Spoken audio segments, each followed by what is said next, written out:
नमस्कार दोस्तों। तो दोस्तों पहले सवाल में देख लीजिए, एप्लीकेशन ऑफ डेरिवेटिव के सवाल हैं, 2021-22 के प्रीवियस ईयर क्वेश्चन है। तो चलो फिर इनको कर लेते हैं। तो कैसे करना है वो मैं बताने वाला हूँ। तो सबसे पहले स्लोप पूछा है दोस्तों फर्स्ट सवाल में। फर्स्ट स्लोप क्या है? dy/dx। तो dy/dx निकालना बहुत आसान है। dy/dx निकाला, इसका करना बहुत आसान है। घात x⁴n का क्या होता है? घात आगे आ जाती, घात में से एक घट जाता है, घात आगे आ जाती, घात में से एक घट जाता है। बस x = 1 पे पूछा था तो 0 आ जाएगी दोस्तों। यहाँ 1 पुट करेंगे तो 0 हो जाएगा। तो इसका आंसर दोस्तों एक लाइन का ख़त्म। यहाँ पे देखिए फाइंड इक्वेशन स्ट्रेट लाइन की बोल रहा है यार। तो इसके ऊपर इक्वेशन की है, क्या होता है उसका 10th क्लास में आपने पढ़ा होगा। तो क्या होता है y-y1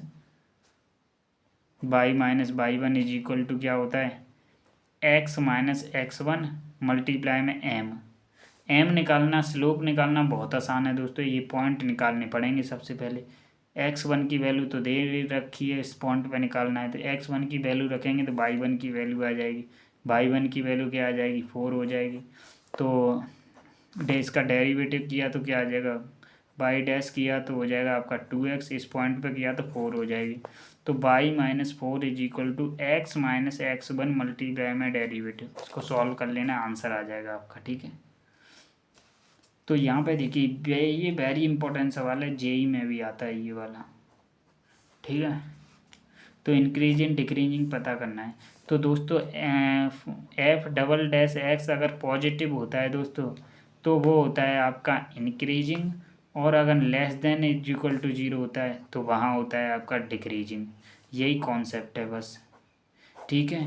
अब स्टिकली इंक्रीजिंग और स्टिकली डिक्रीजिंग छोड़ देना है, छोड़ना तो नहीं है। मतलब दोस्तों अगर आप देखेंगे तो ये वाला जो है वो इंक्रीजिंग है। ठीक है।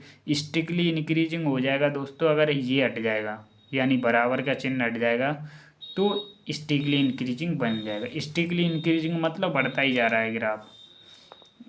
इंक्रीजिंग का मतलब होता है बढ़ता भी जा रहा है, कांस्टेंट भी हो सकता है। समझ गए? यहाँ पे डेरिवेटिव किया तो f'(x) क्या हो जाएगा? 3x² हो जाएगा, 6x हो जाएगा और प्लस 0 हो जाएगा। 3x कॉमन ले लिया, क्या हो जाएगा? x-2 हो जाएगा। अब इसको पता करना है दोस्तों, ये कहाँ पे पॉजिटिव है कहाँ पे नेगेटिव है। इसको पता करना बहुत आसान है दोस्तों। हमारे पास वेवी कर्व बैठा है, वेवी कर्व से पता कर लेंगे कहाँ पर है। तो इस कांस्टेंट को तो हटा देना है। तो ये > 0, तो x-2 > 0। यहाँ पर लाइन खींची, यहाँ पे आएगा 0, यहाँ पे आएगा 2। इसको 0 के इक्वल किया, इसको 0 के इक्वल, 0 2 पॉइंट आ गए। तो ये यहाँ पर 2 पे देख लेना है। इसकी लीनियर पावर है 1, तो यहाँ पे तो प्लस आता ही है। लीनियर पावर है तो माइनस आ जाएगा, अगर इवन होती तो प्लस आ जाता। ठीक है। और यहाँ पे अगर बात की जाए, या फिर ऐसे कर लीजिए, ऐसे आता है ग्राफ। अगर दोस्तों इवन पावर है जिसकी, वो तो ये से मुड़ जाता है, नहीं तो फिर नीचे चला जाता है। इसकी भी पावर ऑड है तो ये ऊपर चला जाएगा। तो हमें क्या चाहिए? ग्रेटर देन, यानी प्लस वाला साइन वाला चाहिए। या नेगेटिव है या प्लस है। समझ गए? यहाँ से आ जाए अनंत से। तो हमें चाहिए था, तो x की वैल्यू कौन कौन सी आ जाएगी? -∞ से 0 तक आ जाए दोस्तों, 0 तक। ये इक्वल टू का साइन चाहिए था, इसीलिए ये वाला ब्रैकेट आ गया। अगर ये स्टिकली इंक्रीजिंग की बात करता तो ये वाला होता, तो ये वाला ब्रैकेट आता। समझ गए? और यूनियन में इसको भी लेना है दोस्तों, 2 से लेके इनफाइनाइट तक। तो ये आपका आंसर हो जाएगा। ये क्या है? इंक्रीजिंग का है।